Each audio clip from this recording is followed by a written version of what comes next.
તો એમને જોયા વગર જેટલી પણ ડાયરેક્ટ સેલિંગ કંપની હતી બધી જ કંપનીઓના એકાઉન્ટ સીઝ કરી નાખ્યા.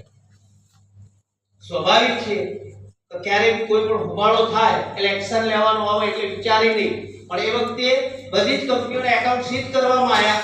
તો સારી સારી કંપનીઓ હતી જેમને કામ કરવું હતું, તો એ કંપનીઓએ સરકાર સામે ફાઇટ કરી. તો સરકારે પણ આના ઉપર વિચારવું પડે ને, તો એમને વિચાર મંત્રણા કરી.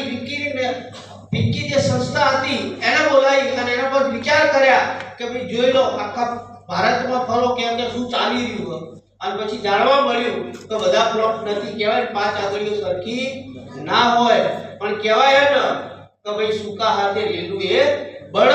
તો જે તે સમયે આ થયું એટલે આજે ડાયરેક્ટ સેલિંગ ઇન્ડસ્ટ્રી બદનામ છે. પણ સારી સારી કંપની હતી જેવી કે માય લાઈફસ્ટાઈલ જેવી ઘણી બધી કંપનીઓ હતી, જે સારી સારી કંપનીઓ હતી અને એમને ફાઇટ કરી અને ગવર્નમેન્ટને વિચાર કરવા મજબૂર કરી. ગવર્નમેન્ટે એના પર વિચાર કર્યો અને બિલ પાસ થયું અને એટલામાં સરકાર બદલાઈ ગઈ.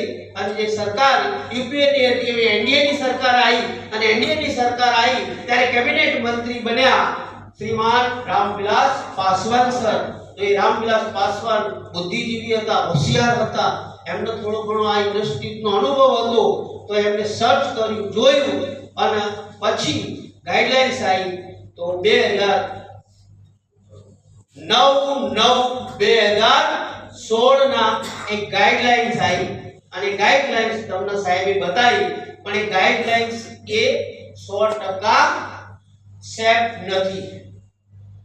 એ શું છે ગાઈડલાઇન્સ? એટલે કે હા ભાઈ આ પ્રકારનું છે તો ઓકે છે. તો એ ચલાવવા માટે કરી અને ચાલતી કરી ગાડી, મતલબ ચાલતી કરી ગાડી.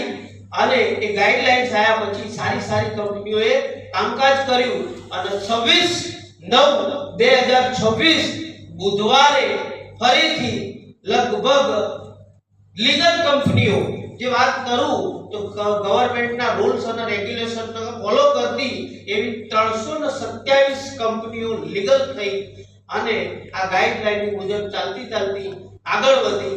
અને કોઈ પણ ક્ષેત્રની અંદર, કોઈ પણ કન્ટ્રીની અંદર, કોઈ પણ દેશની અંદર ગાઈડલાઈન વાત કરીએ તો કોઈ પણ દેશની અંદર ડેમોક્રેસી હોય,